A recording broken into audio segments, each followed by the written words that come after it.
All right, so thank you for that kind introduction.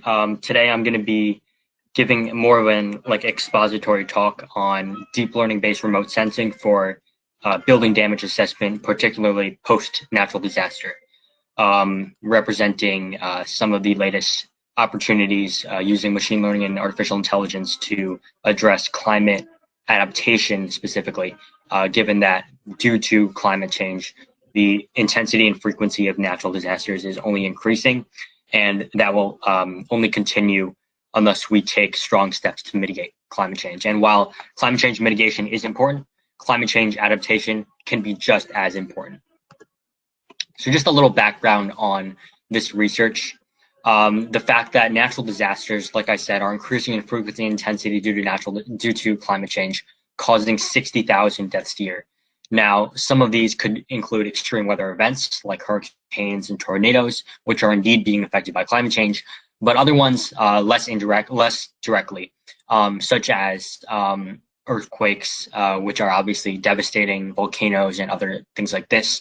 And because these are so devastating, causing not only lives lost, but infrastructure damage and economic loss, it is important that we have computational mechanisms to assess the damage post-disaster by using change detection and deep learning to aid in the allocation of resources and personnel in a timely manner so that the recovery can be as swift and targeted as possible. And we use satellite imagery for this research, particularly because it's more efficient and fast to obtain it than possibly obtaining data from on the ground. And we analyze it using deep learning-based approaches to classify building damage. Now, there are also disadvantages to using satellite imagery, and we will discuss that in a moment. But previous works, we talk about image classification. Obviously, that's the broad computer vision that we're discussing here, with classical approaches used before around 2012, and then deep learning techniques being popularized at the beginning of the last decade. And computer vision for satellite imagery specifically can be used for a number of fields, from marine ecology to weather forecasting, the spread of disease, and I'm sure we've learned a lot about that at this workshop. Agriculture, urban road damage, but change detection is especially useful, which is the multitemporal fusion that can be used as input to like a convolutional neural network, for example, where we have a pre-disaster image or pre-whatever, and then a post-disaster image, and we use the change that occurs between those two time frames to actually to assess the damage that has been caused. And change detection can be used, again, for a variety of fields.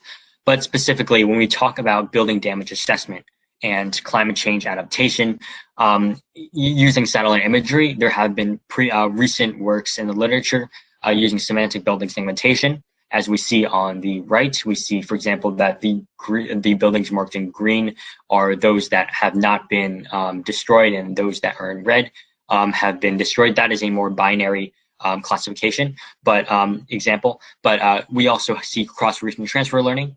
Making sure that our models are able to generalize to different geographical regions, because it's important that our models also incorporate developing countries and those that might not have as much access to data and machine learning computing power, semi-supervised approaches, as well as the most comprehensive data set to date for satellite imagery for building damage assessment, which is the XBD data set released by XU2. And there was a competition on developing the most accurate and efficient models on that. In terms of disaster relief, though, like I said, satellite imagery is not the only data source that is utilized.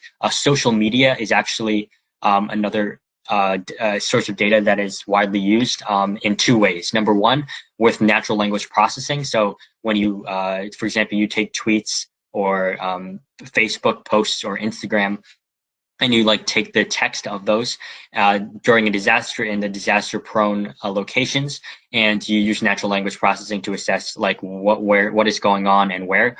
And then secondly, using the social media imagery, like in terms of Instagram posts, in terms of the images there, or if there are images posted on Twitter, we can use those images in real time to use computer vision techniques to assess like the damage caused if there are any images taken. And the reason social media can be useful for this is because obviously in the 21st century, many people use this as the primary means of communication with their family and friends, especially during times of crisis and disaster.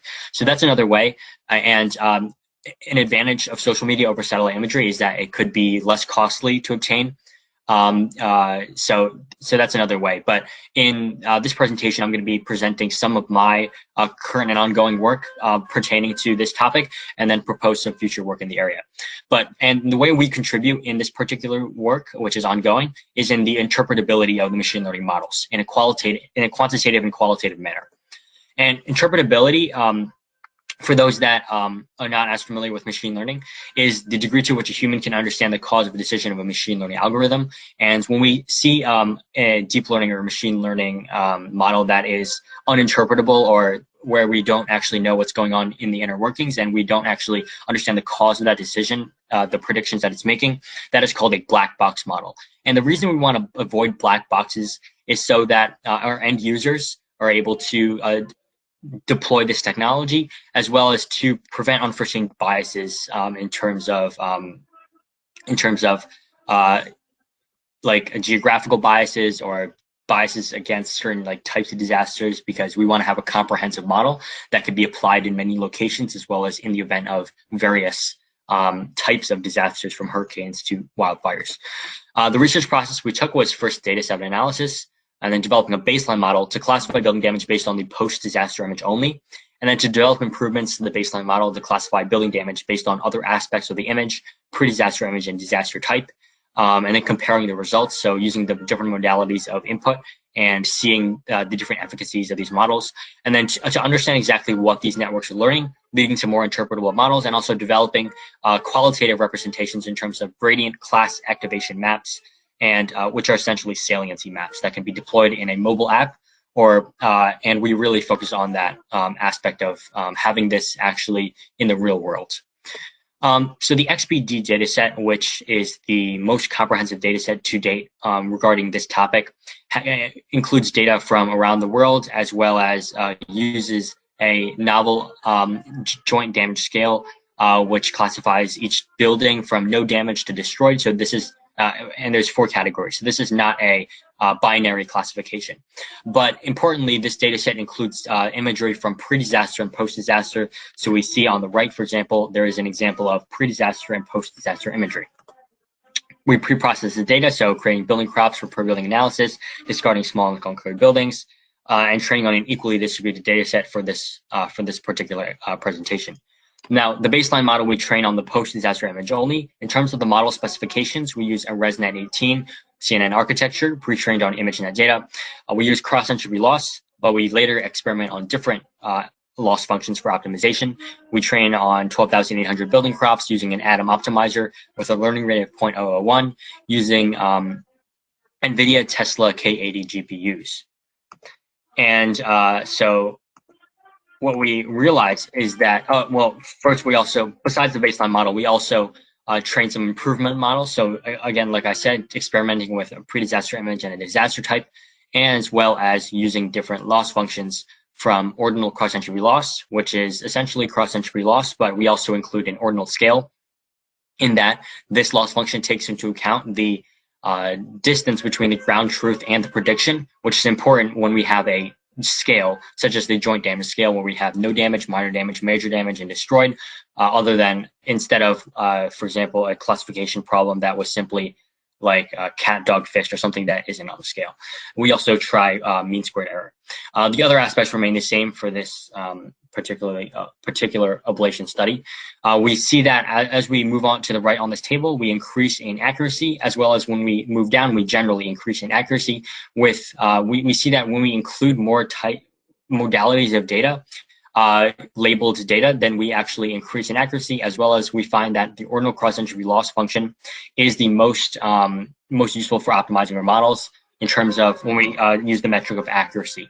However, what we do realize is that none of these accuracies are necessarily optimal, and there are many reasons for that, which I will get into.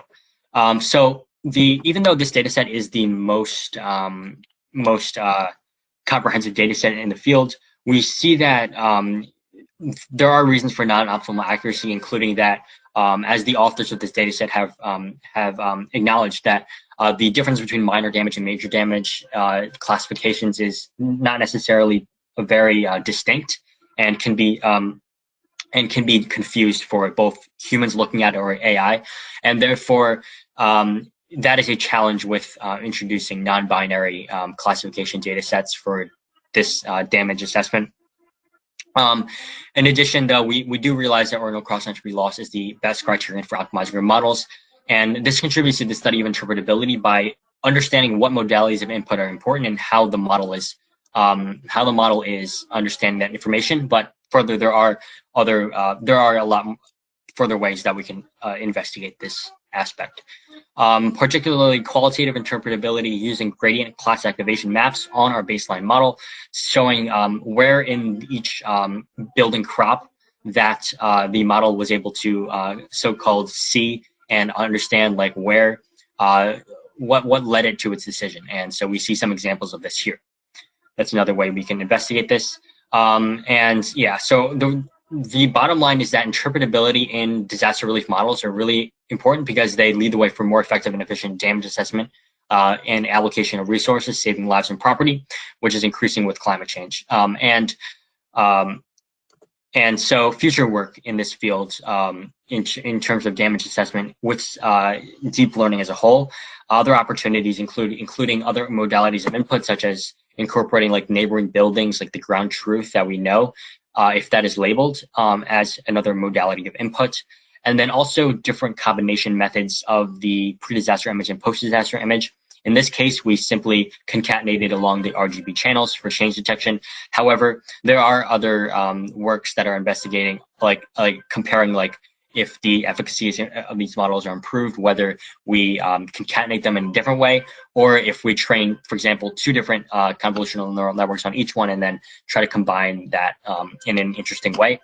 And then yeah, qualitative interpretability is important for deployment because we can use the saliency maps that we produce in, for example, a mobile app, because the end users and operators of this technology will eventually be local governments, nonprofit organizations, as well as individuals. And when we really make this available to people that don't really understand like computer science and computer vision, that's really the goal. And that's why we need qualitative interpretability to, like, for example, have mechanisms that can allow citizens of underserved and disaster-prone areas to call attention to the areas that are affected, as well as contact authorities and solicit like resources and personnel. And further, obtaining more clean data sets, like more distinct differences between the major damage and minor damage, for instance, are important. In this case, I did not produce or curate my own data set for this. I used an existing data set. However, in the future, this will be needed to improve accuracy and as well as like other metrics like weighted F1 score. In terms of ongoing work, I am also working on releasing a novel data set called the incidence data set, which consists of imagery from Twitter, Flickr, and other social media platforms that includes damaged objects. And this is not only due to natural disasters, but also due to car crashes, etc., which is going to help with future work in this area, using not necessarily data from satellites, but data from on the ground to create more efficient models. And that's what we're working on, as well as, like I said, just trying to develop other data sets that help us with this unique machine learning and AI opportunity for climate change adaptation. And I am happy to answer any questions.